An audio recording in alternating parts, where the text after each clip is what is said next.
welcome to Global TV Talk Show, a unit of Global Business News TV. We're about to welcome people into the studio today, and we're going to begin right now with ATIKA AHMED from Sweden. Hold on. Our special program today features Andrew ELLIMAN, who will be joining us in progress. And we have a few others who will join that conversation. And we're going to begin momentarily. Hello, ATIKA, welcome. Hi, can you hear me now? Yes, I hear you, and you look wonderful and very, very healthy. Thank you. Yes. And good Yeah, to be back on Ed's broadcast. I've been missing it. yeah, we've been missing you too. It's been a long time. We're going to be joined now by Ken Lloyd. You've met him Oui. in the past. Yes. Yes. Great. We are recording now as we get into this conversation. And hello, Ken. Good morning. Hi, Ken. How's everyone? Oh, hi, Atika. How are you? I'm good. Good. Nice to see you again. That's Thank great. you. Welcome. We are recording, and we're going to be joined now by Dr. Frank BECKMANN from Berlin, and this will be his first time on this program. I'll make the introductions. I have a frog in the throat. We were in Phoenix for a few days and came in last night and adjusting. Hello, Frank. Welcome. You're on mute. Mute. Fix your sound, please. Thank you. Oh, Yeah, your yeah, sound. sorry. And Yeah, yeah, hi, Edwin. Nice meeting you. Nice meeting everybody. Thanks for the yeah. invitation. Okay, so this is Dr. Frank BECKMANN. He's in Berlin. This is Dr. Ken Lloyd. He's in LA. Nice Nice to meeting you, meet Ken. you. Hi. And this is ATIKA AHMED, who's coming to us from the Sweden. Stockholm, Sweden Yes. Yes. area. And Wow. Amazing. Hi. Dr. Frank BECKMANN and I met as a result of our previously introduced friend, Louisa Annette from Cologne, Germany, uh, who has been a guest on several of our programs in the past. And I was very fortunate that she passed on my name and a sample of our programs to Frank in Berlin a few months ago. And then we finally connected uh, the past month or two. Frank, thanks very much for your time. I just want to make an announcement here that we are recording, and uh, our special guest, Andrew ELLIMAN in London area, is in a conference call. It's running late. He'll be here by 8:30 my time. And for those of you who have to jump off, um, we'll send you the finished program. The program will extend beyond 9 my time, towards 9:30. Uh, so, Frank, why don't you do the honors yourself? You could get into it much more clearly, articulating what you're doing these days and something about your background. I want to say that he is extremely well known in his field. Pardon me. Okay, I take over so you can take your time, Edwin, to get your voice back. So, yeah, welcome everybody. I'm a bit surprised that I should present. I was not prepared, but I'm always looking forward to have some surprises. I'm here in Berlin. I'm coming actually from a family business in the third generation. So I have an entrepreneurial DNA because I grew up in all that business. I worked 25 years on C-level in various companies in Europe and in Asia. I founded GVI Investment Advisory, where I work with VCs, family offices on the one side, on the other side with innovation, startup, and scale-ups. I love that because working with founders and with innovation is so important nowadays because they need our expertise and experience, but we need their mindset to be open to new things and to know what exponential growth really means and where we are heading to. Besides, I'm coach. I'm a systemic coach and mediator. I'm leadership coach. I did programs for leaders, mostly on C-level. I do coaching always. I set up a program which I want to launch in summer. I just wrote a leadership book about, let's say, changing perspectives, kaleidoscope leadership. I'm at the moment looking for a right publisher to bring that into the shelves. And I'm always trying to think different. I learned in my career not to think from the past linear, but to think from the future. And there was one project where I really learned that, and now I look to everything from the future, and that's wonderful. That's amazing. So now these startup guys, they suddenly understand me, which is great, right? So that's in a nutshell me. We had great conversation with Edwin. He's a great guy. I'm really happy and pleased to be here in this community, and I'm looking very much forward to knowing you and to see what happens here. Yeah, thank you. This is really going to be a dynamic program. As I mentioned, Andrew Elliman is not going to be able to join us until he gets off this conference call, which he said will be by 1:30, and then we'll go forward. Andrew Elliman and I met maybe 10 years ago, maybe a little longer. He's the European head of business for a giant relocation management company called AGS, which has its ownership and management of moving companies, household goods, transit organizations, and people services related to the relocation of talent across borders worldwide. And he, I guess, got bored one day, and he decided he and a buddy are going to get physically fit and try to climb Mount Everest. And so he's going to talk about that. He actually did that until an earthquake interrupted that. And he discovered the beauty as well as the challenge of charity, helping people in Nepal who were suddenly devastated from a serious earthquake, never mind his own quest to climb Everest and all of that investment. And so he's going to be talking about that. For that, I gave him our own self-important business award called Communicator of the Year for the strategy and the technique and the decisiveness and the continued pressure management of getting in shape physically and mentally for a climb and survival of return as well. And then he went on to learn how to swim at 50 years old because he said, I need to cross the English Channel. And he's going to talk about his efforts. He went 20 miles and needed to stop. It was quite a nice story, dramatic. And I'm going to let him get into the detail. But his late mother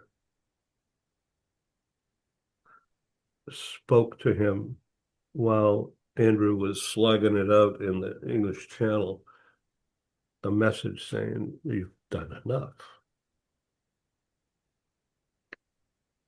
And he found it okay to stop. And so his book, his newest book, From Everest to the Channel and crazy stuff, is all about that. And so I'm giving him the second edition of the Communicator Award because the guy is just indefatigable and he's just so strong. I want to introduce you to Dr. Ken LLOYD, PhD in Organizational Development, Psychology. Ken, please do a much better job. Well, again, Frank, it's very nice to meet you. Sidebar, I really believe in getting those kinds of messages, and I think we have to keep our minds open to that. I think there's so much more to all of this. And when that happens, he certainly was right to heed the message. Something from deep within or maybe beyond was giving him some good advice. So we have to be very sensitive to those messages that we get wherever they may come from. I think it's a great story that he heard that from his late mom. And we never know how those messages are going to come, but but they do. We've all had them, and they're wonderful experiences. Anyhow, my background, real quickly, is that I had gone to Berkeley and then UCLA for a doctorate in org behavior. Then started in consulting, and ultimately had my own consulting practice, focusing within with training, development, organization, certainly a lot of management development kind of work. Along the way, I've written several business-related books, as well as had an advice column that ran for 20 years in a bunch of different papers. It was syndicated by the New York Times for 10 of those years, and continued doing my writing and teaching part-time over at the UCLA Anderson School in the MBA program. Did that for many years. I have not done it recently. That's changed over the years, but did that as well. Joined one of my clients for 18 years as VP of Employee Planning and Development. They're one of the largest manufacturers of medical apparel in the world, and stayed with them, built up internally what was going on in that organization to focus on culture, psychological safety, employee development, and related topics. And since I left the company a few years ago, I've mainly been doing exec coaching, certainly coaching of former individuals with whom I worked with, and continuing my writing. I had a book come out a year ago, December, a dummies book, Performance Appraisals and Phrases for Dummies, and continuing to write. Like you, I have another book now that I'm looking for a publisher. So there we go. Anyhow, again, once again, it's very nice to meet you, and certainly to see ATIKA again, and Ed, of course. ATIKA is, of course, from a different background than me, for sure. And I welcome you, ATIKA, again. This is many times that you've appeared on our program. I'm really grateful. Frank, she is a human resource leader and involved in this mining company at a senior level. ATIKA, please introduce yourself to Frank. Yes. So, hi, Frank. And it is always great to be here, Ed. And Ken, I always learn so much whenever I am in the audience from you.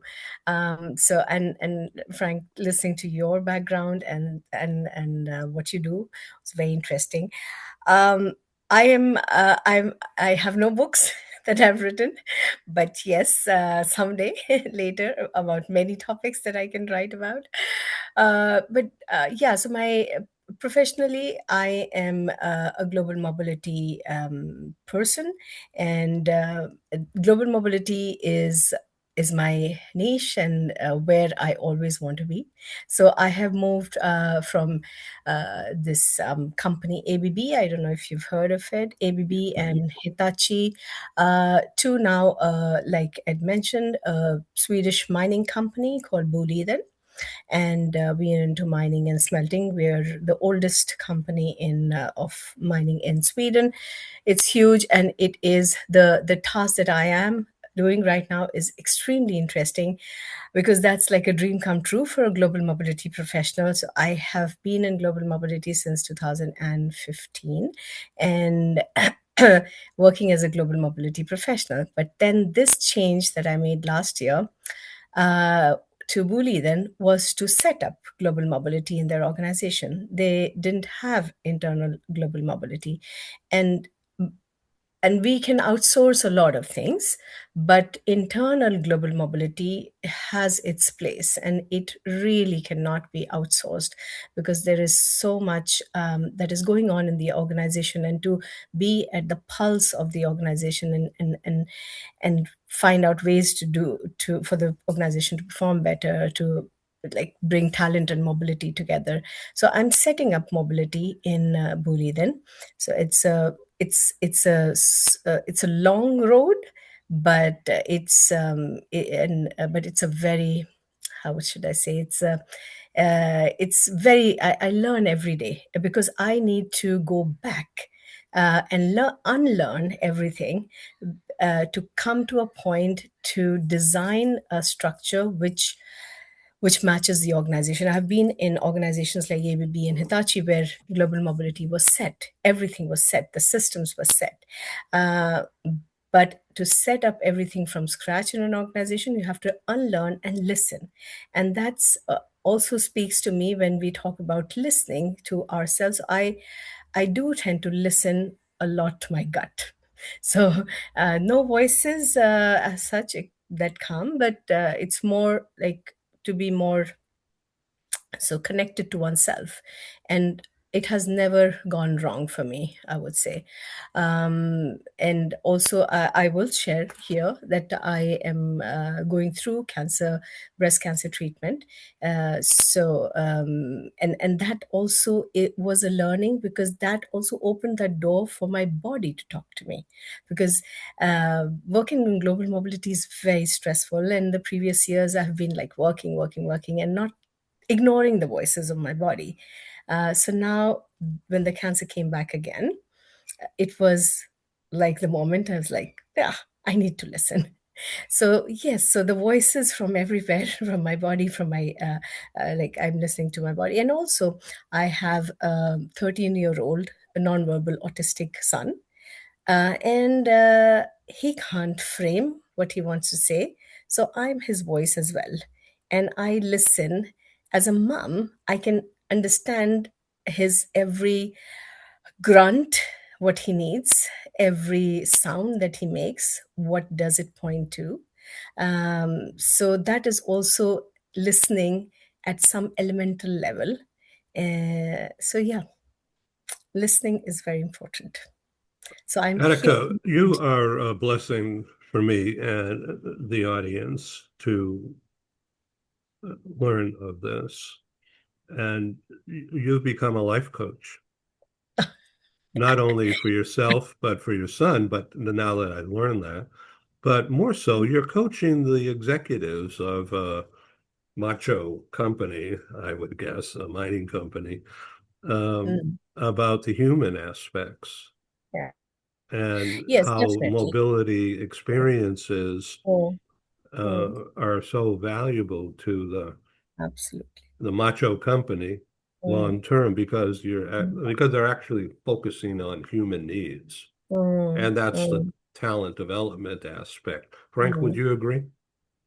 Absolutely, Atika. It's very impressive. There's a lot of wisdom you already have, so don't worry about the book that will come if you flow over and if you have the time for doing that, because it sounds like you're very busy doing that. But I love your mindset to unlearn. It's like the Otto Scharmer U-curve, let's say, really, because that's what we need at the moment, to go ahead in a different way and not to just continue the linear past we had. So it was great opportunity, or let's say you have seen it, you have perceived it as an opportunity, and you have seized the opportunity to start from the scratch to build that. I really love it. It's very impressive, and well, yeah, it's amazing. So love hearing that, and that's an amazing job. Yeah, and all your voices you have to handle, and seeing yeah, that as a positive challenge to learn and to grow, and to find yourself in that. I think this is utmost important.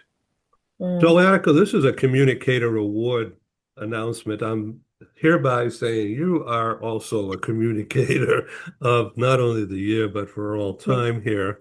I didn't learn of this, and I know you've been struggling with your health the past few months, and this is the first time in a few months that you're back with us. And so yes. we pray for your success. A lot of people need you now. Not to put more pressure on you. No, no. I will But share something like a practical thing, why global mobility is important, because two of our units, one in Finland, had to slow down the production because of some tax changes that happened in Finland, in that region. And one of the unit in Sweden had to close down for almost half a year, reduce the production because there was seismic activity.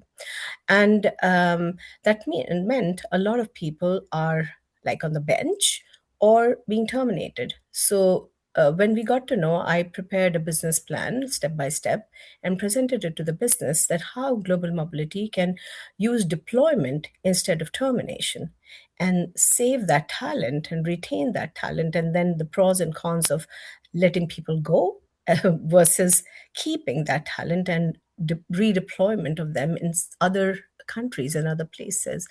So yeah, so today also I had a detailed discussion with a business manager about it, and he's the head of the business. But so yeah, so it's something that mobility, whenever you are internally in the organization, you can really talk for the employees there, and not just go the obvious way of termination, and rather than looking for opportunities for the employee, not just for the business.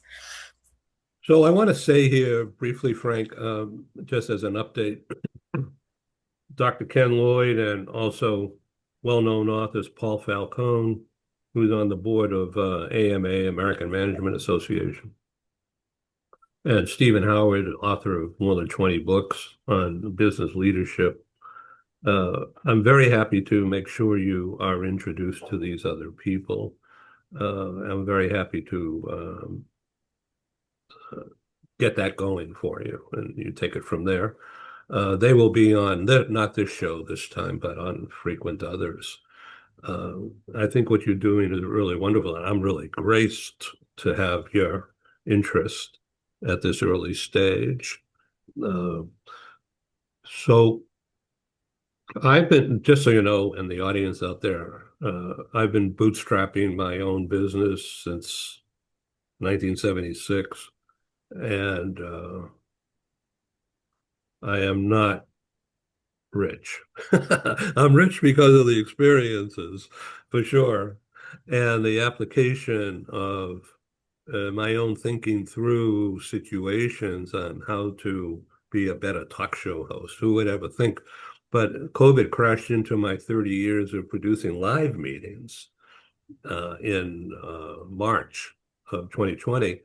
And then I decided I had better learn how to be on camera and use this as an opportunity for communication and not be afraid. And then that has morphed into being my own form of coach on media prep and media presence.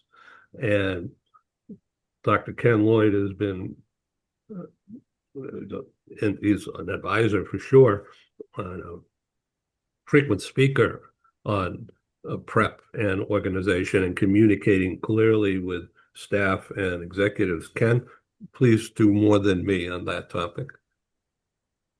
Oh, as I listen to Frank and to ATIKA, I'm quite moved by what they're doing. ATIKA, it's very easy for people to talk about being strong and having internal faith and focusing positively.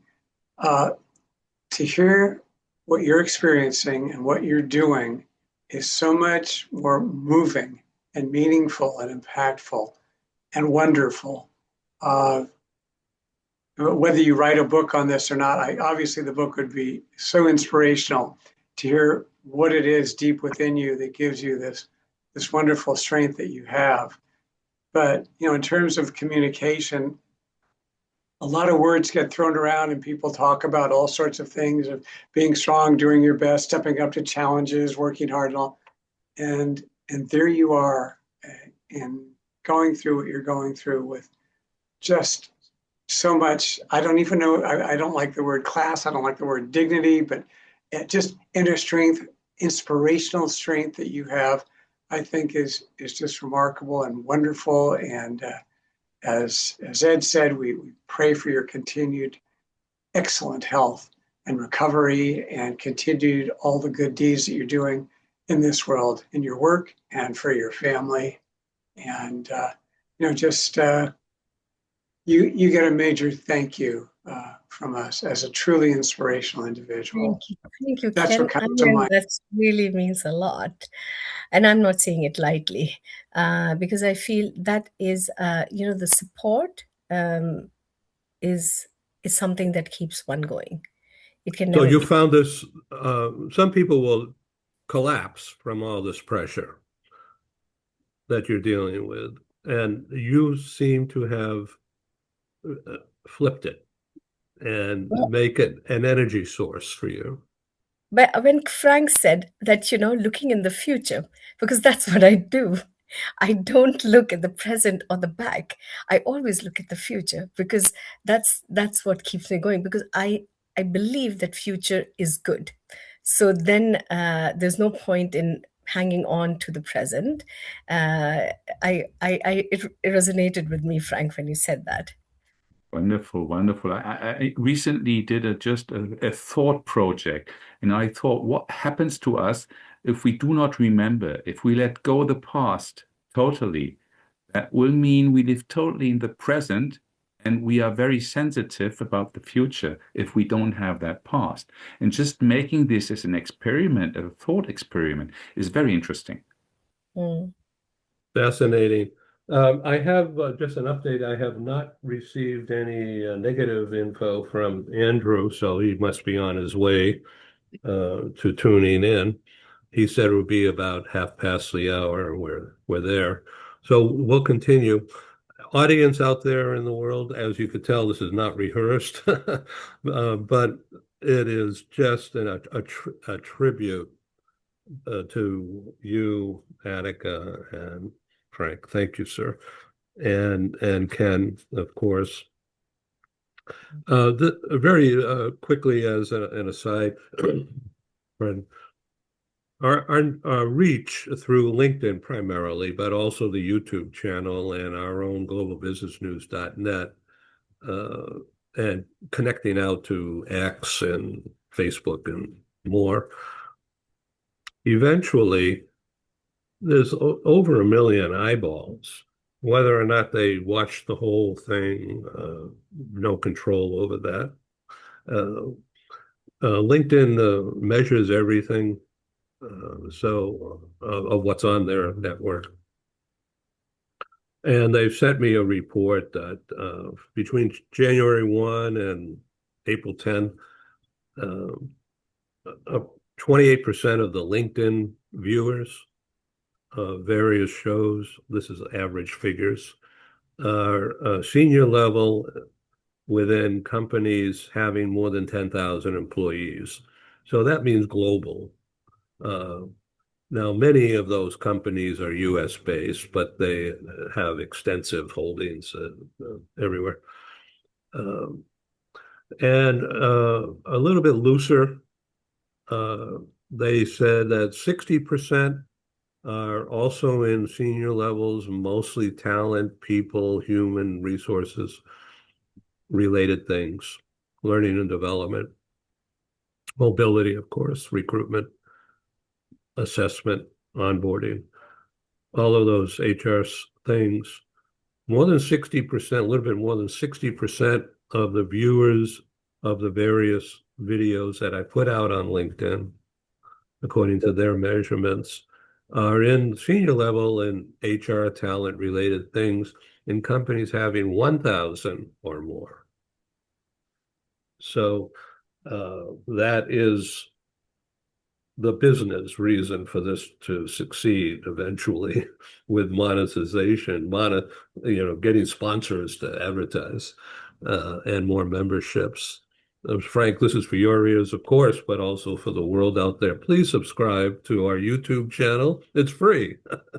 And because then YouTube, once they get to a certain level, I forget what that number is, then YouTube opens up their algorithms more and then spreads whatever around.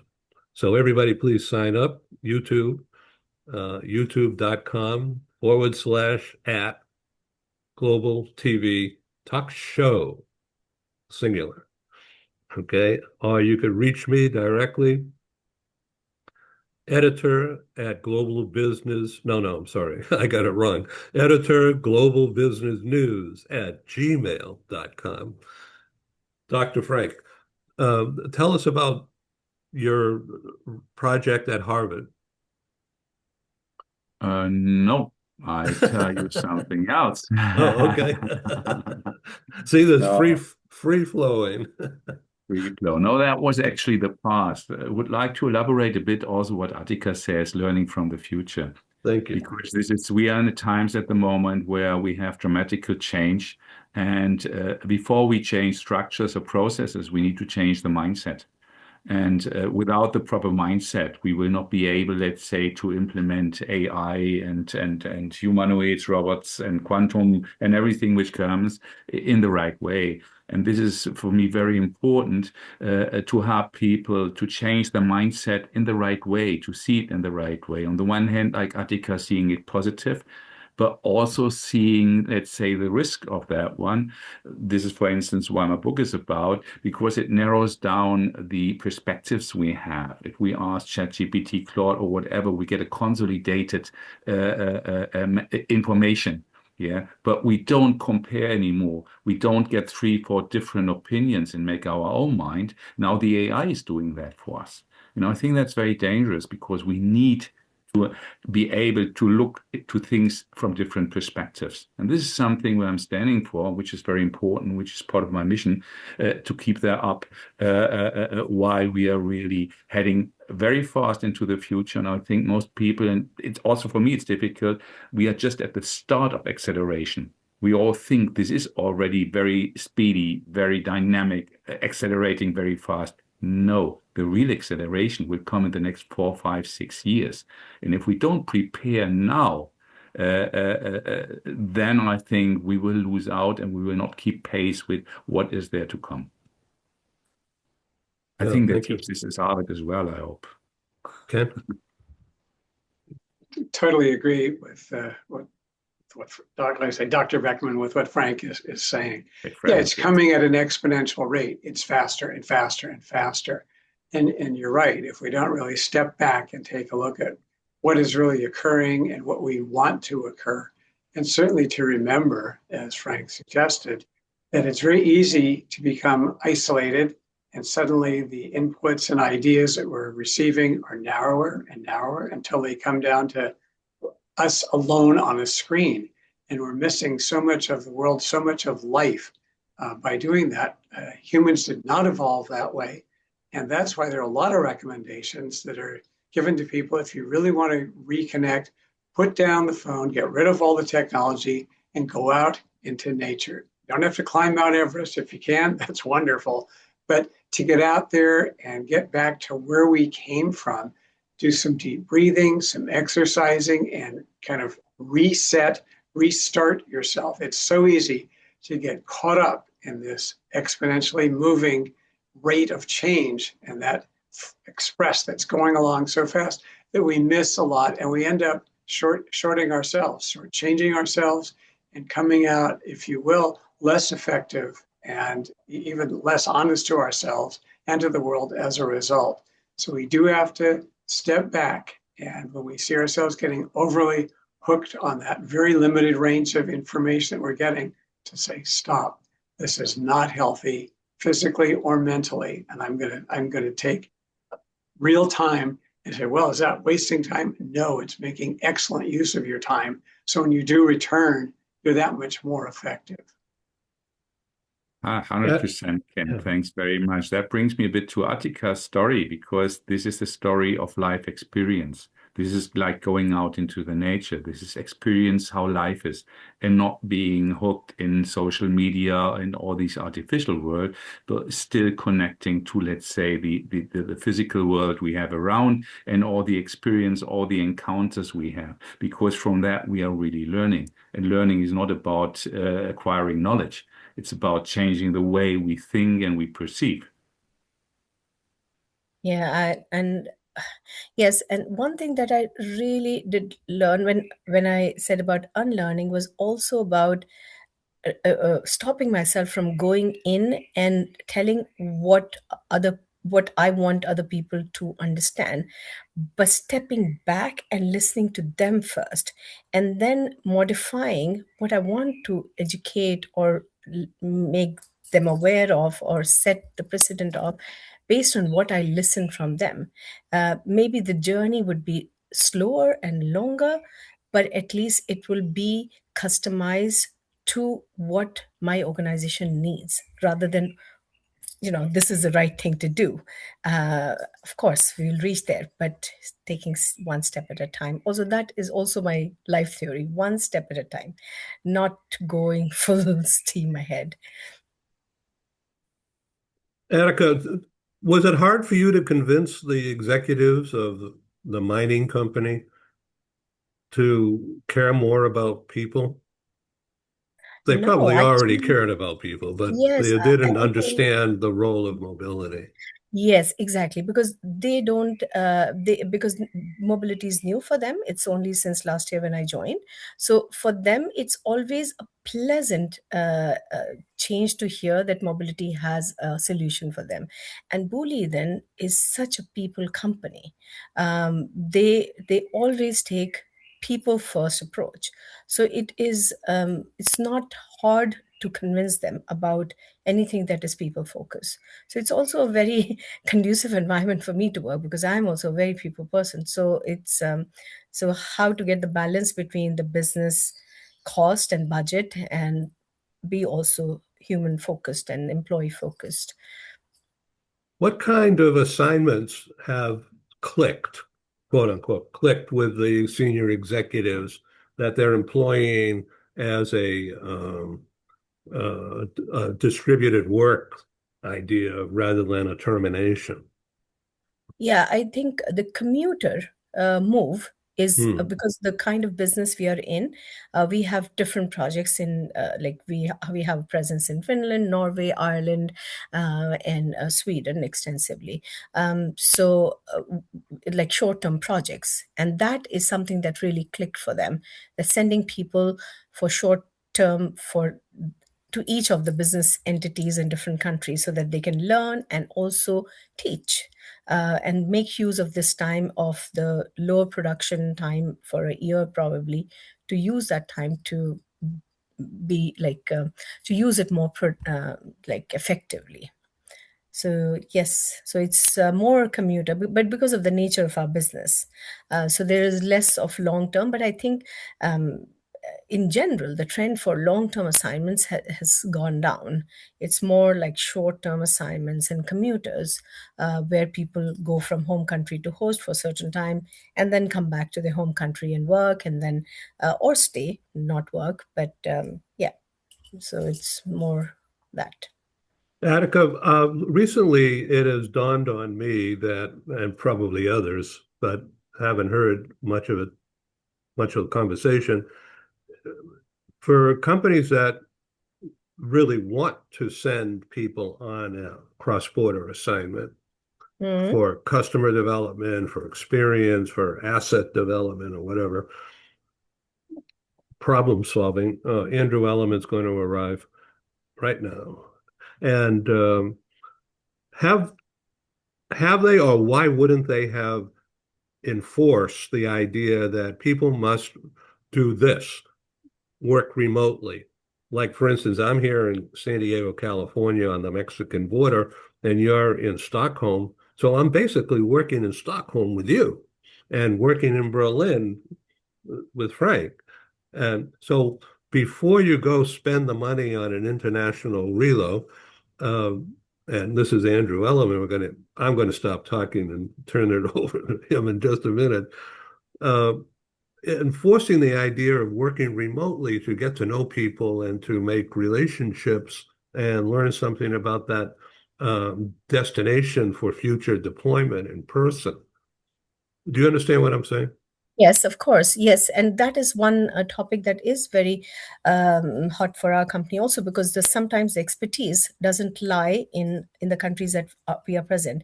But remote work brings a lot of compliance issues. So there has to be some kind of a limit for the days that a person can be working from another country because then there are a lot of risk and then assessment and everything. So it brings a lot of cost. Therefore, it's not a very until unless we have this kind of setup of employer of record. That was also very popular, where there is a company that creates a presence and then you can employ anyone anywhere, and then they're actually paid by them and everything, and they're working for, like, say, Sweden bully then, but sitting in South Africa. That's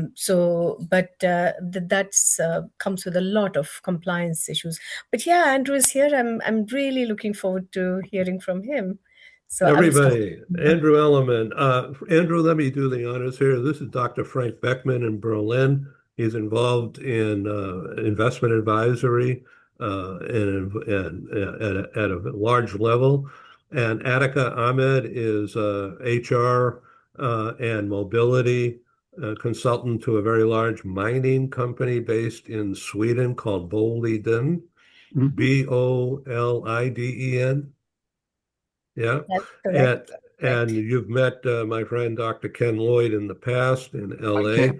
Everybody, this is Andrew, my good friend and business advisor and customer.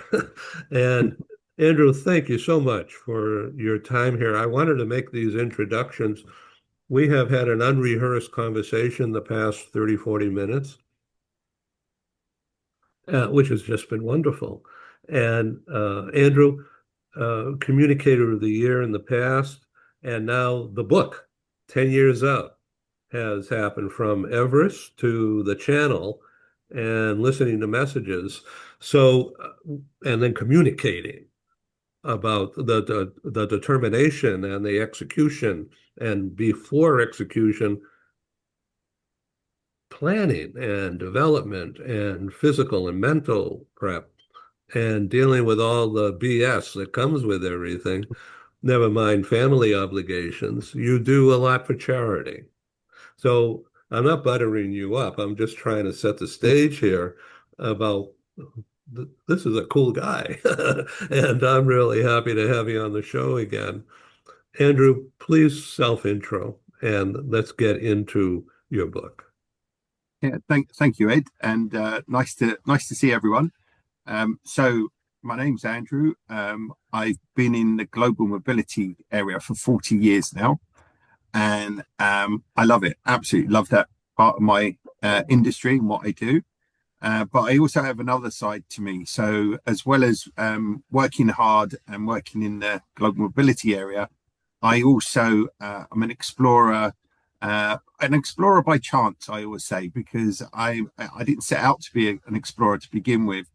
And it's now become something that I love doing. I've got some world records under my belt, and I've been fortunate enough to take on some of the biggest challenges there are in the world. And I thought after 10 years of my first challenge, my first real big challenge, I'd write a book about it and what happened, and actually put down what actually happens. Because so the big one I would say is like Everest. And people just imagine you standing on top of Everest with a flag and all the things that come with Everest. In my book, I actually put down everything to get to that point and what happened in between. So the first time I tried to climb Everest to the summit was 2015, and I got caught in the worst earthquake Nepal had ever seen, and it nearly cost me my life. And it really changed my aspect and my outlook on what summits really look like. So I've now used that within my own life, but also at work as well, to make sure that, you know, it's understanding how that can affect different people. Everyone's climbing an Everest, I always say. So, but then in 2018, I went back to Everest. I broke a world record for the highest dinner party in the world. So we have a Guinness World Record for that as well. And then in 2018, my wife said to me, look, you need to do something at sea level because you nearly died so many times up the mountain. So I was like, okay. So my biggest fear at that time was water. I couldn't swim at the age of 48. And so I announced that I was going to swim the English Channel, so swim from England to France. And my wife nearly fell on the floor because she was like, you just don't like water. Like, so in my mind, it was like, all I need to do is learn to swim, practice, get fit, and take on the challenge. How hard could it be? I joked. I said, it's not like I'm going to get caught in an earthquake. And I had to eat my words because we got caught in the pandemic. So all my training happened in the pandemic, and it all stopped, or was supposed to stop, when the pandemic kicked in and we weren't allowed to do anything. But I started swimming up and down a local river, 2 miles up and down a river through the whole year, through the winter and everything, and overcome those sort of obstacles that get in the way. So I'd been doing talks around the world about my experiences, and one of the things that comes out is resilience.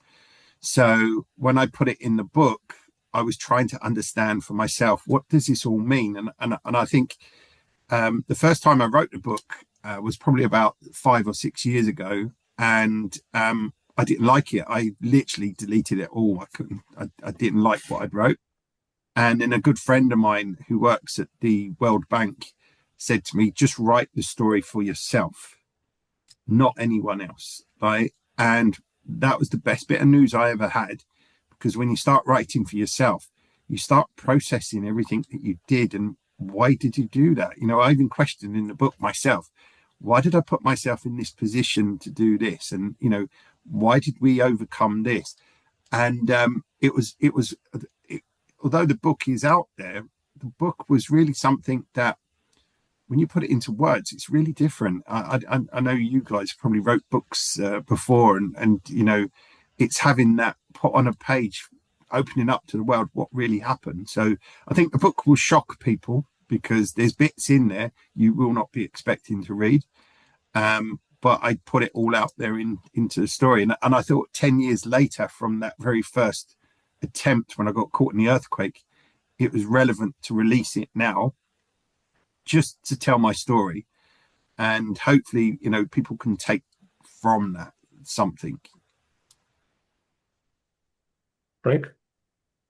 Yeah, amazing. I'm very much curious about your book and your stories, and I love that you say you didn't like water, and that's why you jumped into water, because this is really where we are learning, where we get experience. If we do the things outside of the comfort zone, if we see something which we don't like, and we just go for that.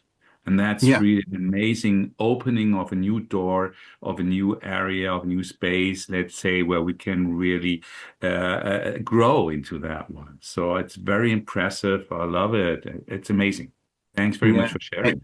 In 2021, I took on the channel. I didn't make it all the way. I made it halfway. Right? So it's 21 miles in total, but you're dealing with the currents. So you don't go straight across it. You go like this across the channel. And I made it halfway and my body gave up to a degree. But the guy on the boat, the pilot on the boat said to me, we've been following your story. And I had a reason to do it as well. But he said, we've been following your story. And he said, do realize that you swam more in it today than most people swim in their whole lives? Right. And he said, that's what you have to remember. And that stuck in my mind because I overcome my fear and I can swim. I can only swim front crawl, though. That's crazy. I can't do any other kind of swim. I can do front crawl. But it was a learning curve. And I put in the book as well the reasons I did it for. And, you know, and I was processing at the time when I announced that I was going to swim the channel. My mum was in a hospice dying. And one of my last conversations with my mum was, I've got another challenge. And she joked to a degree and said, please tell me it's not another mountain. And I said, no, I'm going to learn to swim the channel. And she said, do it. Life's too short. And then 3 days later, she passes away. And so I went on this massive 3-year journey to practice, to learn to swim, to get through this whole process. And I even in my book, I tried to explain that, I don't know, maybe it was a part of me grieving, and it was my last promise to my mum that I'm going to learn to swim and swim the channel. And it's quite a feat when you start looking at things and why we're driven to do it. Because everyone always says to me, why do you do these things? Like, and you know, what is it that makes you do this? And I think a lot of it comes down to people say, like, people imagine what a climber looks like, imagines what a swimmer looks like. And I look nothing like either of those, but I like proving people wrong. I think it's also proving myself that I can at least attempt it. If I don't succeed, that's fine, but at least I attempted it, and I know for myself. So that's one of the biggest things. But I use it in everything now. I mean, it's really opened up doors. And the book, since it's come out, and I've only really advertised on LinkedIn, I've had people invite me onto talk shows. I've had companies asking me to go in and give talks to their senior leadership teams.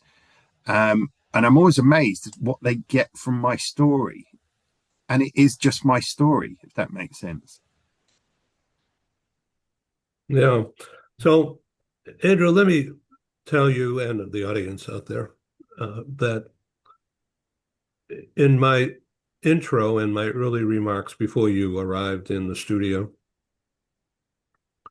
I mentioned that while swimming, you received a message from your mom.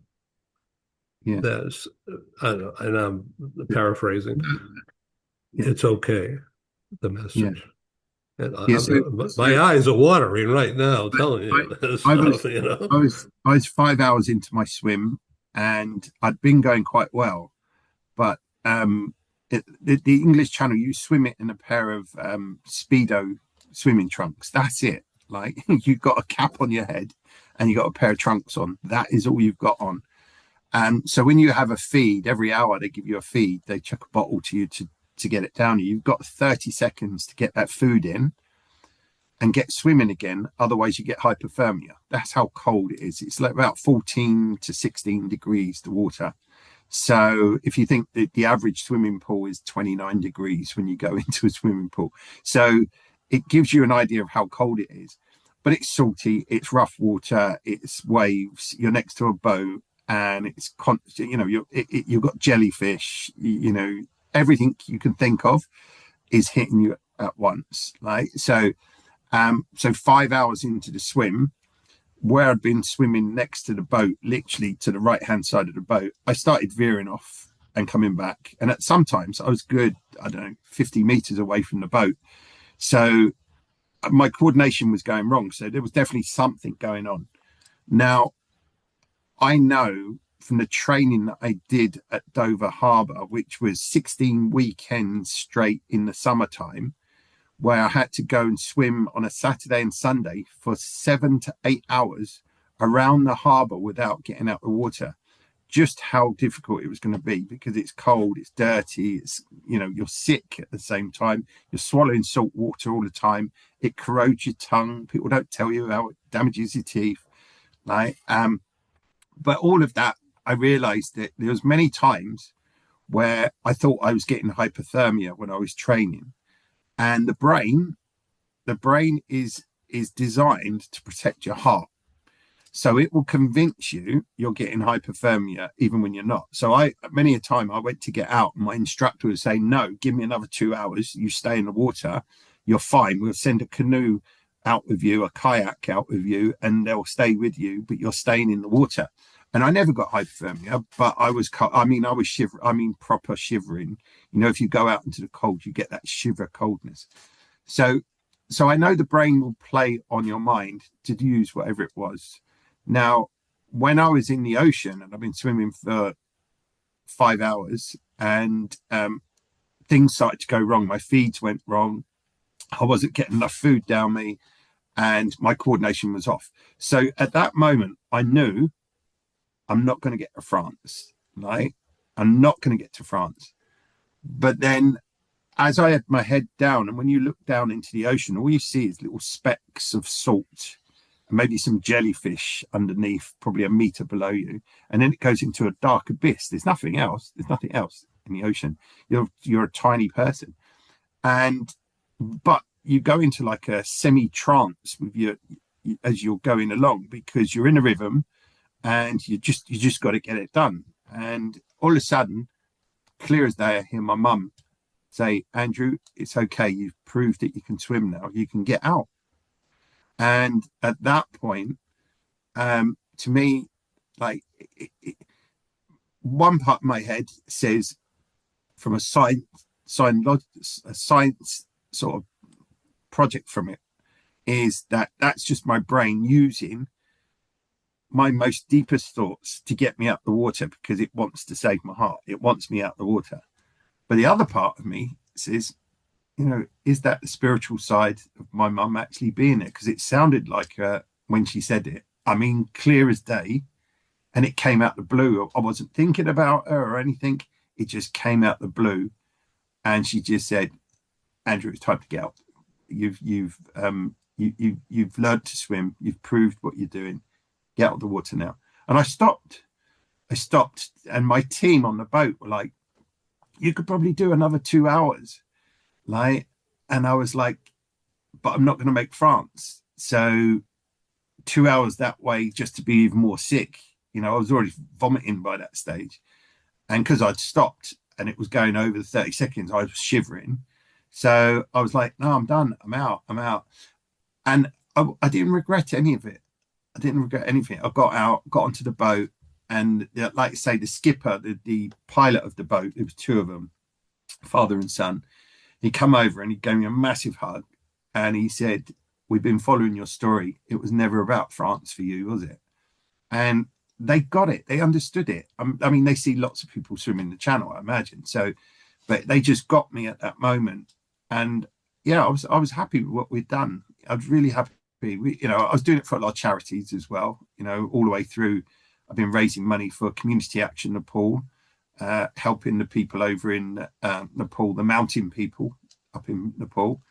I've also been helping, at that stage I was helping, when I did the channel, I also helped Keach Hospice Care where my mum was. So I raised some money for them. But I've continued to do that. I mean, not on such a big scale. I do quite big walks, etc. I know, Ed, you saw I did one 85 miles in a weekend, walking through the night and raising money for a young lad. I'd heard this young lad had a brain tumor and he needed assistance. So I got involved with that.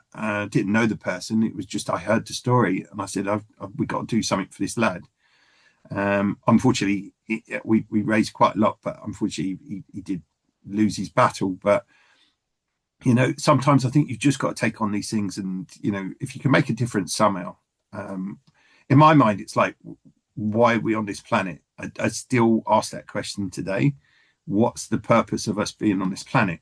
We all work. That's fine. We work to have nice houses and go and have nice things. But what is it actually? What does it actually mean? Because when we're gone, and this sounds morbid, but when we're gone, people just sell off the stuff that you've collected for years. It doesn't mean anything to anyone else. It only means to us. So why collect all that stuff? And I saw that with my parents. When my mum passed away, my dad had already passed away to diabetes way before. We just boxed up everything and took it down a charity shop. It's like, because maybe one or two things that are sentimental you keep, but the rest of it goes. So I'm a big believer that you need to get out and do stuff, and it doesn't need to be massive like swimming the channel or climbing Everest. You just need to find your own Everest, go and do it. And if you enjoy it and it's not hurting anyone, harming anyone, then there's nothing wrong in that. ATIKA. Wow. I could go on listening to you, Andrew. And actually, Ed shared the link of your blog. So I read a bit about your time when you were in Everest and how the ground moved like waves. And your daughter's message, just come back home. And then I started to read more, and then I didn't have time because I was at work. But yes, it's so interesting to hear you talk about it. There's so many takeaways for me. And sometimes you listen and then you digest, and then those reflections come back to you.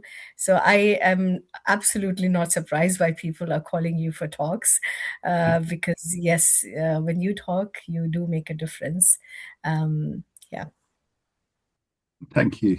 Yeah, Dr. Ken Lloyd has to disappear here. And Ken, thank you for showing up again and contribution. Do you want to end this?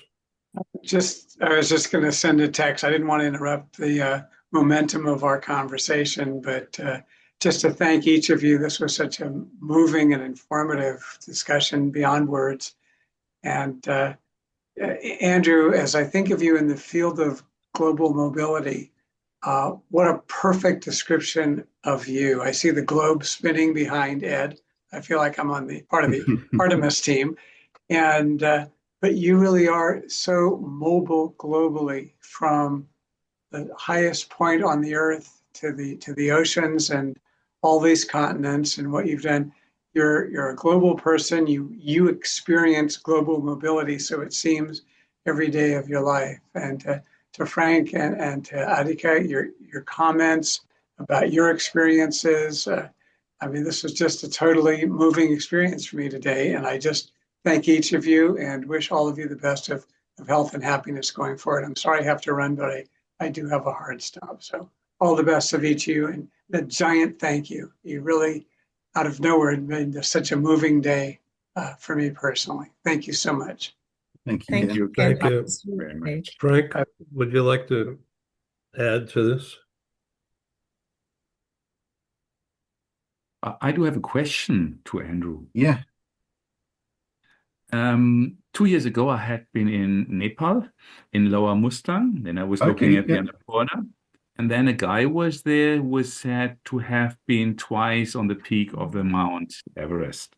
And in the morning, he came to me and he said, Frank, you know, in the mountains until about 2,000 meters, we have nature, trees. Above, it's only rocks. What it means to me, he says, until 2,000 meters, if you walk up that high, it's human nature. Above, it's ego.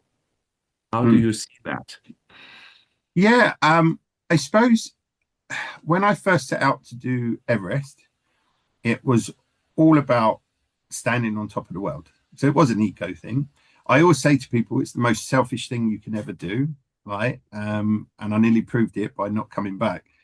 But you know, because you leave your family, your friends, your everything, to chance to stand on top of the world, like, and you could say that's crazy. Why? I think for me, I was in, I'd gone to Nepal. I'd summited other mountains before that. I'd climbed Mirror Peak, Island Peak, different peaks that are in around the Everest range, and I never thought I would ever get to do or even take on Everest. It's so expensive.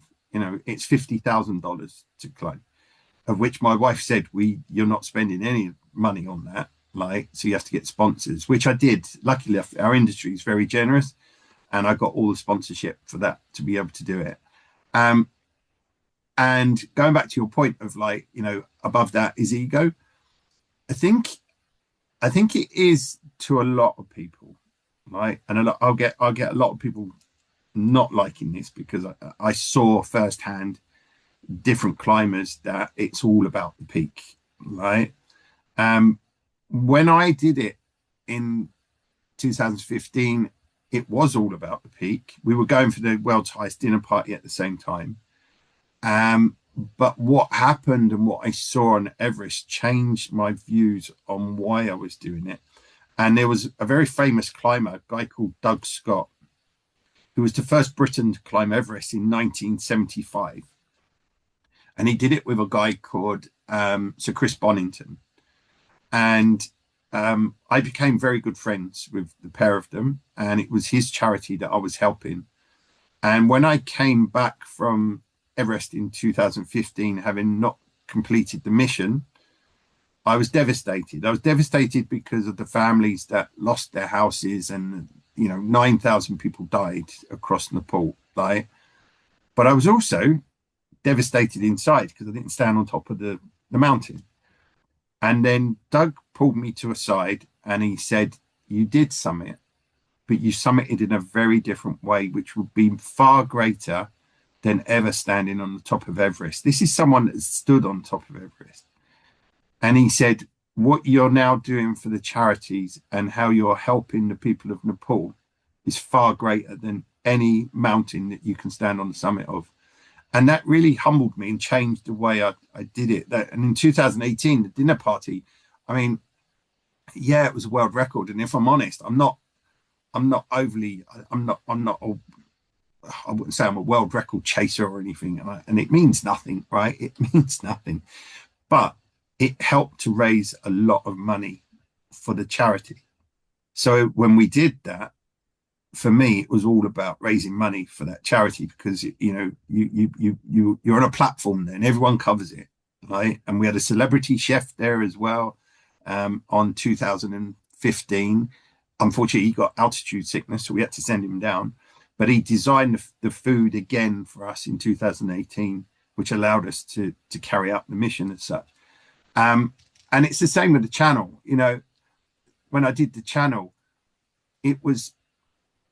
I do it because I want to prove people wrong, and prove myself wrong, right? Because you can do things, you can learn things. They always say you can't teach an old dog new tricks here in the UK. Well, the honest, you can. I'm proof of that.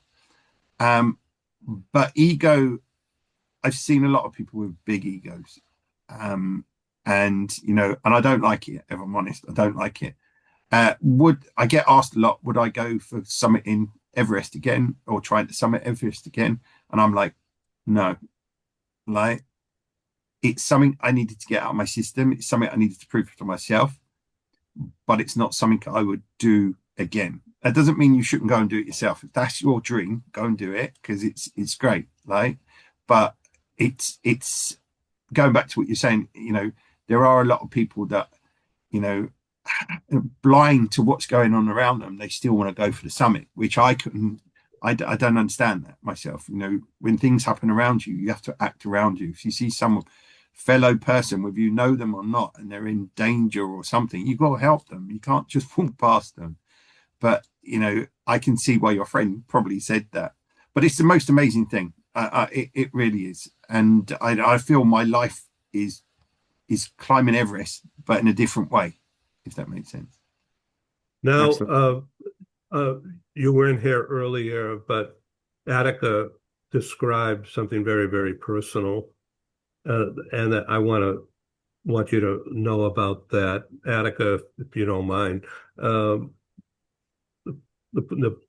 please jump in at any time because you could say it better than me. That she is dealing with breast cancer right now.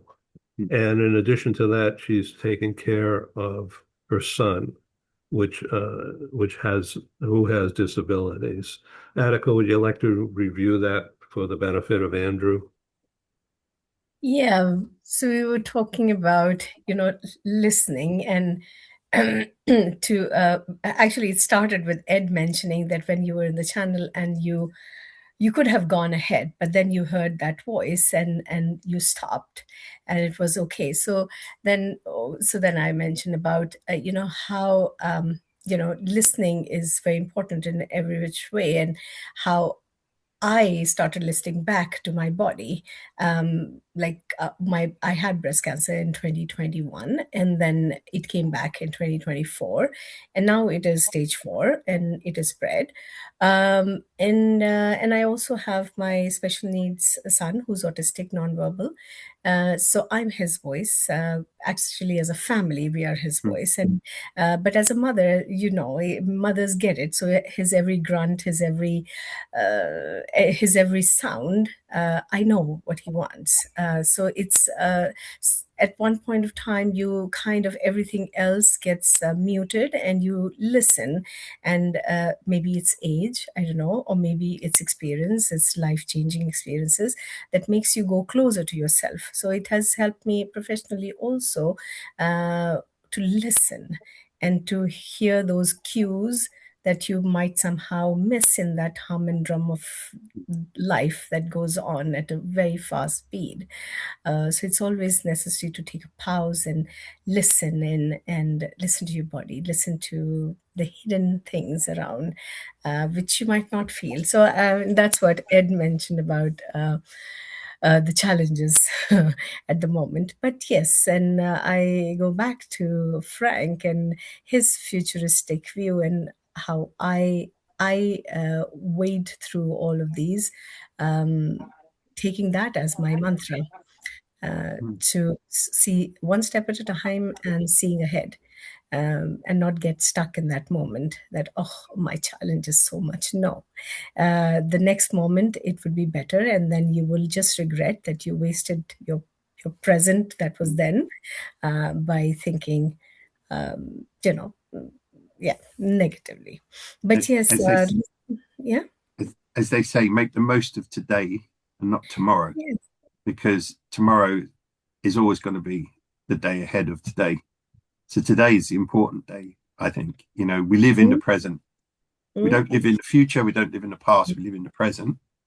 And, you know, and you have to think forward, obviously, like, but at the same time, you know, you can only control today, now, right now, you know, and that's how what I've learned from things, you know. And I'm sorry to hear you're going through that at the moment, and I hope you're getting help from people. But also, well done for talking about it, because people don't talk about it. They hide it away. They don't tell people what's going on. And sometimes I think the minute you tell people, you don't want pity from them. You're not looking for pity from them. What you're looking for is just someone to understand, or just listen. Yeah, just listen to what's happening. And especially for my son, I talk about it a lot. And I come from India, where culturally we don't talk about these things so much. It's somehow considered that, you know, I mean, not okay to talk. But for me, it's very important to talk about things that matter. And of course, things like, because then I become, or my family becomes, an advocate for my son, who can't be an advocate verbally himself. So, yeah. But when you talk about living in the moment, yes, living in the moment. But when there is a challenge, I will be honest, I always look at the future, that, yeah, the future is going to be good. Yeah, So I think you're right there. Definitely right there. Definitely right. Frank. Yeah, we had that before, Andrew, the discussion that we look at things from the future. But what is meant is not living in the future, let's say in dreams or visions, whatever, but looking from the future to our present at the moment, and not looking from the past to that one, because that won't work anymore. That worked very fine past 100 years, I don't know. But now with all the exponential growth, with all the technologies are there to come, it's important to look from the future to define what we do next, and how to evaluate our present, what we have at the moment. Yeah, I completely agree. It's interesting, isn't it? Because, you know, you know what you'd like it to be for the future, but will it? You know, and I could use that on Everest. So, you know, the summit wasn't what I expected. My summit was different. My summit was, you know, helping the people of Nepal rather than the actual summit. It's you know, and I think everyone's going through an Everest. You're all climbing your own Everest right now. And, you know, and it depends where you are on that part of the mountain at that time, you know. And yeah, it's just looking at things differently. I think everything that I've done, it's allowed me to understand people a lot more, for sure. You know, never judge a book by its cover is one of the best things that's ever been said. You know, and make time for everyone as much as you can. Make time for everyone, and I say that to people in work as well. You know, I work in sales of all things. I mean, you know, I head up the sales side for the group. So, you know, it's people say, how can you do both? And I'm like, no, but it's just understanding. Sales is just telling people, you know, if this is right for you, this is what will you if you like that and it's right for you, you'll like it. You know, if it's not right for you, then that's fine too. It doesn't matter. It's just working out the correct pathway for everyone. Andrew, thank you. I invite you now to use my screen share, if you'd like, to show a slide of the front cover of the book. And I also invite you to display that slide that displays you climbing the mountain with a backpack and the 7 steps applicable to business. so I'm not sure. I didn't know. I didn't put a slide together actually. No, So I know. As a sneak attack. yeah. So the book. Have I even got But the book if you here? can't do Not it, it's all prepared. right. This Maybe you can not just prepared. describe. Yeah. So there's a lot of things. I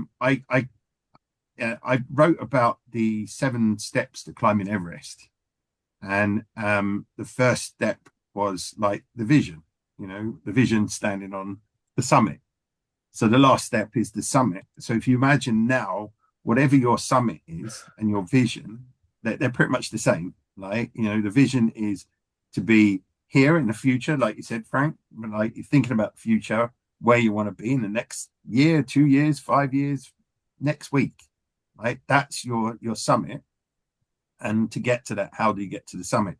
So with Everest, the second thing that we needed to have was a team. So it was actually having a decent team that were going to be with you on this summit. Like, but also, so as a team, what does that actually mean? It could mean, a team at work. It could be your team is your family. It's your friends, your network. You need to make sure they're the right people. So you need to surround yourself with the right people. So imagine Everest. You're on Everest for 10 weeks. If you go with the wrong person and you have to share a tent with them for 10 weeks, you're probably going to kill each other, right? So you have to make sure you got the right team. And I say this to people now, like, whatever you do in your life, surround yourself with the best people that reflect you, match you, people that you absolutely love to be around yourself, because that will allow you to gravitate from that as well. And you find them very easily. Like, people will say, oh, I never find the right people.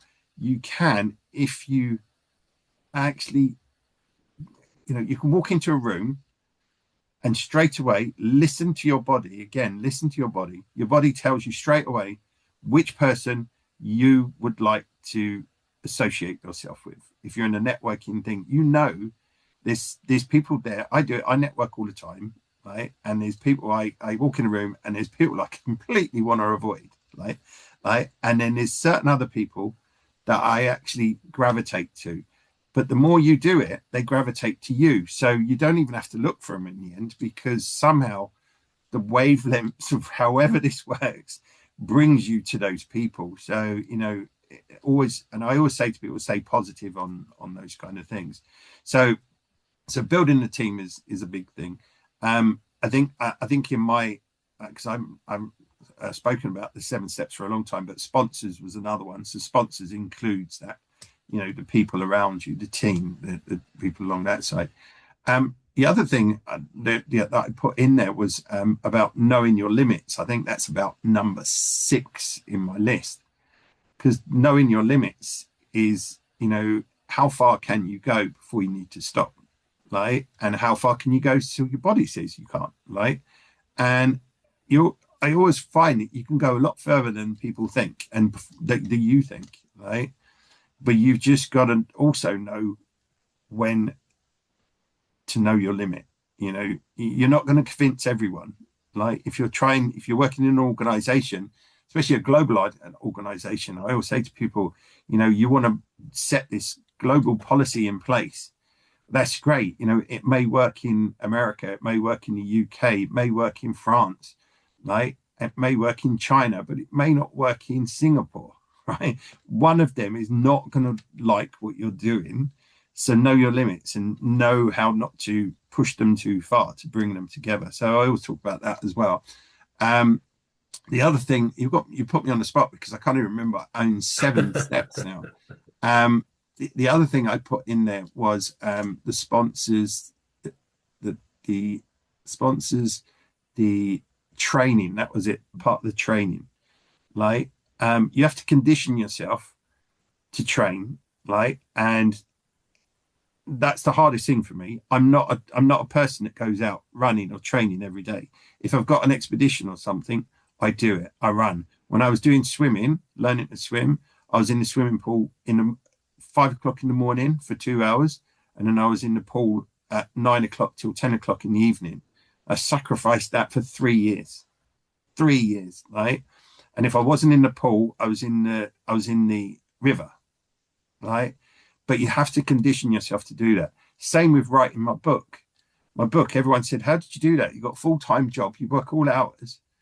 Well, I was getting up at 5 and conditioning myself again to doing the 5, getting up at 5 to do all the thing. I see Edwin's flashing a phone at me, but I can't see what's on there, Edwin. Yeah, you know what? I just Googled you, and I said Andrew Elliman 7 steps. So step 1, summit. Step 2, know your limits. Step 3, Yeah. keep It's on the other way track. round. It's the other way round. Keeping on track is the training. Yeah. Keep on track. And then the next, plan a route. Yes. Well, that's the other thing a lot of people didn't realize is when we planned Everest, when we originally set out to do Everest, we were going to climb up the Nepalese side, like everyone does. You climb up through the Khumbu Valley, you climb up the normal steps that you would see. And then after a year of not having any interest in sponsorship, we came up with the idea of a world record to do a dinner party. But that meant, where's the flattest platform on Everest, which turned out to be on the Chinese side. So we then went round to China to do it from China to get up to 7,000 meters on Everest to do the dinner party, full in tuxedos and everything. And how do I look at that now? Well, that was fate for me, because that saved my life. Because if I was on the other side when the earthquake hit, I probably wouldn't be here today. So something led me in that way to do that side of it. Well, that leadership turned out to be a godsend for protecting the team. Yeah, completely. Yeah. So but then I think fate has a lot of things with everything. I think we'll all go through something horrible for our lives, like everyone does. That's why you never judge a book by a cover, and never judge that person, because you don't know what they're going through. Just because they're rude to you today doesn't mean they're rude normally. It just means you've caught them at a bad time. Doesn't mean they're a bad person. And I always say, long as you're not hurting anyone or doing anything nasty to anyone, then that's the whole part to it. So let me review quickly. Summit, know your limits, keep on track, plan a route, build a team. Yeah. And then the last 2, support and vision. Yeah. So it's the other way around, actually, because you're going up, you've read it down, it goes up. So vision's the first one. Support is like your sponsors, and build a team. It's the fundamentals of what you can do in everything. If you think about that, like, what do you need to lead your life? Well, you need your support team. Your support team could be your family, could be your work, it could be your friends, it could be a mentor, but you need that support to go through. The next part is like, training. How do you train? Well, it's not about just training. It's about understanding what you need to put you where you want to be in that year or 2 years, 3 years, or week or month. What's going to get you to there? Like, how do you get that? I think nowadays they call it manifesting these days, but I don't see it like that. I just think it's like you have your plan and you go to execute it, but just be prepared. It won't always go the way you expect. There'll be curveballs all the way. And I think that's what I tried to get out in my book, is like, no matter what we did, whenever I said we were going to do this, it never ever went to plan. And I think that's the biggest thing. As they say, the journey's far greater than the finish, right? So I think that's the big thing that came out from that side. Well, talking about a journey, this broadcast has been really wonderful for me, and I believe for the audience. There's so much meat and potatoes here, and just terrific. I just want to say, of course, thank you, but look ahead to a program note, April 29. I'm producing with Philip Berry a webinar about brand identity. Okay. A personal brand. and how important the personal brand has become for business leaders to recognize just not the professional brand, but it's the personal brand. And I believe, Andrew Elliman, that you are a perfect communicator, as is ATIKA. Totally different approach, but the way you're dealing with all these stresses and business opportunity, and how the way you've been doing it is an explanation or a display, if I may, of your personal brand. That you are teaching the executives of this mining company about how people can be used better. And it was a wake-up call for them. And now they are not terminating, they're redeploying assets. And it's a win-win. So it's beautiful. Frank, I'm really honored to have your interest the past 90 minutes here. And I welcome you to meet Philip Berry. Philip and I have been friends, business friends and personal friends now, starting in 1999. He at the time and for years after, before he retired from Colgate-Palmolive as global HR leader and operations connected with global HR in 60 countries. Now he is my client and advisor, board member, and he's almost as old as I am, and yet he's still relating and still creating these things about the need to understand self-branding and how important it is today. Andrew Elliman, you are the epitome of self-branding. How have you related all this stuff, which is magical in itself, not to mention your true life, day to day, and your family, and your dog, your black dog that you take fishing with. Yeah, I do. And here we are. I must say to the audience that because of Andrew and trust that has developed between us, I was honored and able to participate in a 3-part series inside headquarters of HSBC, the global trading bank, at their London headquarters. Thank you again, Andrew. Yeah, it was good.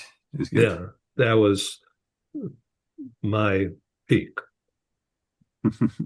And now I'm doing this. And I've gotten more into doing this. I've gotten much more comfortable. I call this, Frank, the global meeting room. The psych-safe place for business introductions and conversations. And this program is the epitome of that. Thank you, people. Thank you, Ed. And the one thing that I really like about your programs is it's so unstructured. It just feeds on each other's positive and inputs, and we just go ahead. And we there's a start and there's an end to those topics. So it's not just randomly going from one end to the other, but it's so unstructured, but at the same time so integrated. Yeah, exactly. I also like to thank you, Ed. I think it's so important to have somebody like you. It's so valuable to bring the right people together and to build this online series, because there are not many who do it out of passion and really have the right people on board. So the community we gather around us is always a reflection of ourselves. And I'm very much impressed and inspired about what you're doing. And I thank you very much, and keep on going and extend that, because we need more ads like you at the moment to show us the right way and the right people. Yeah, two ads are better than one, right? So, so Andy, thank you again. Join us. No, thank you, Ed. If you can, everybody, for this April 29 event. And so we broadcast almost every day, something or other. But we're getting more into the high strength, high utility value of this communication device Zoom, and the YouTube channel for subsequent delivery, streaming, they call it in Hollywood. So I've learned as a result of doing this, but much more 50 years ago when I was just a kid, I worked, I was fortunate to be on the executive team. I was the youngest guy on that team, 27, 28 years old, watching movies in the office screening room. The owner, Sumner Redstone was his name, and he went on to put together Paramount Pictures and CBS and all that stuff. And then it was just sold for billions, as you know. But at that time, there was movie theaters, and they owned a lot of real estate. And they put movie theaters into different real estate. My job as a kid was to review movies from 27-year-old and where would they play in which theaters and why. And so I wrote reports. I used to be a college editor, but so I could put words together, and then I learned how to put words together to describe audience potential of certain movies and why. And he liked that, thankfully, and I was rewarded. So now I'm doing almost like a straight line to this today, orchestrating something out of not nothing. Everything is valuable, but just making it all work. It's a program. Thank you for being there. Thank you. Thank you. Thank you very much. Pleasure meeting you all. Come back. Thank you. Thank you. Thank you, everyone. Nice to meet you. Thank This you. is great. I don't want it to end, but I know you have other things to do. Ciao.